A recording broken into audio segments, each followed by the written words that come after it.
Assalamualaikum warahmatullahi wabarakatuh. Perkenalkan, nama saya Murtisari Andriani. Saya dari Universitas Terbuka UPBJJ Malang, Fakultas Sains dan Teknologi, Prodi Perencanaan Wilayah dan Kota.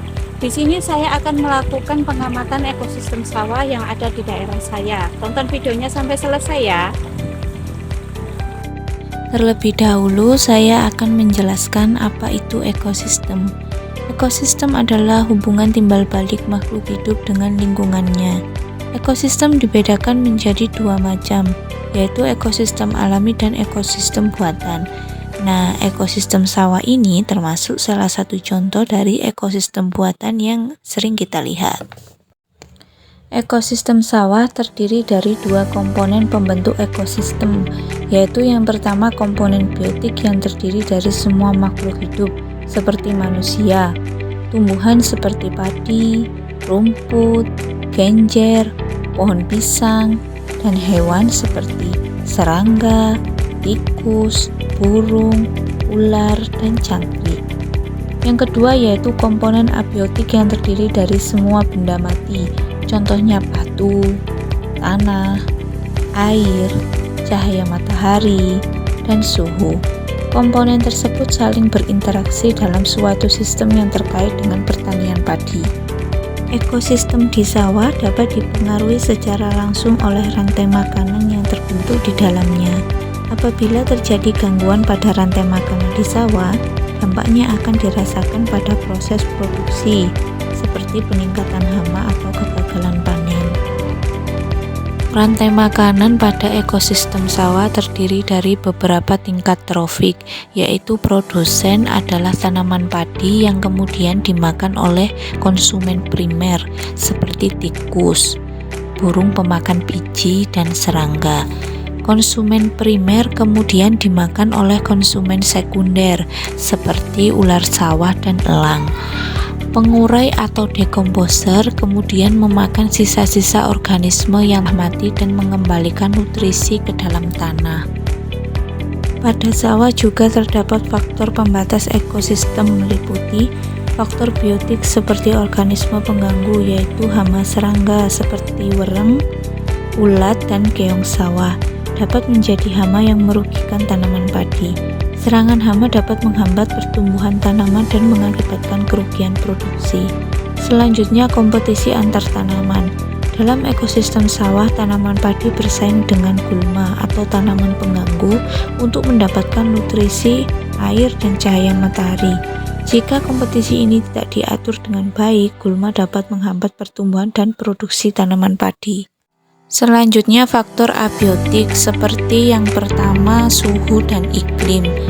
Suhu dan iklim yang ekstrim dapat menghambat pertumbuhan padi.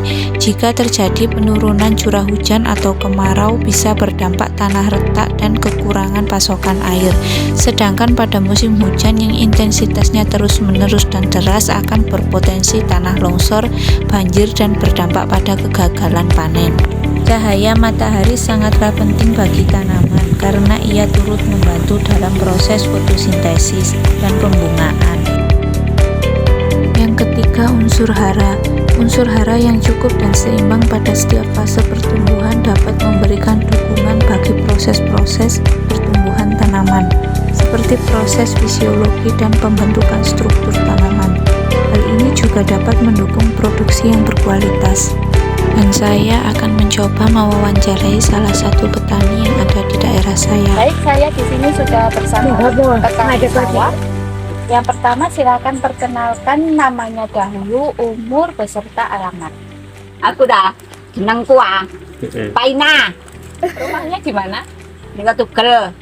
Dekat sama sawah sini ya? Ya, Yang pertama saya mau bertanya, kalau rumput-rumput liar itu yang ada di sekitar padi itu diapakan cara membersihkannya? di Dibubuti? di batun, Ya. dipencongi ngono lho. Oh, dipencongi itu apa ya, Mak? Suket. Bubute suket iku dipencong. Oh, apakah sama-sama itu matun? Ya, matun. Oh ya ya. Untuk yang kedua, bagaimana sistem pengairan sawahnya? Airnya itu dari mana? Dari kali. Oh, dari kali. Ini Ya. berarti sawahnya deket sama sungai ya, mata air. Jenis padi yang ditanam itu padi apa? Dan mengapa emak memilih padi itu? Bagian dukur, dukur, Apa namanya? serang, Padi serang. serang. Ya. Kualitasnya bagaimana? Perbedaannya sama padi yang lain. Tadi kupot Oh, ini waktu pemanenan padinya itu gimana? Berapa bulan? 4. 4 bulan. Bisa kurang atau bisa lebih atau memang sudah pas 4 Gak bulan? mesti panen nih. Oh, gitu. Kan yang- gelis itu ya petang bulan kurang. Kalau anu lebih petang bulan, Biasanya dipengaruhi apa? rendeng itu. Kalau hujan gimana?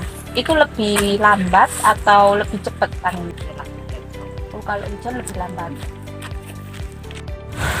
Baik, itu tadi wawancara saya dengan petani yang ada di desa saya.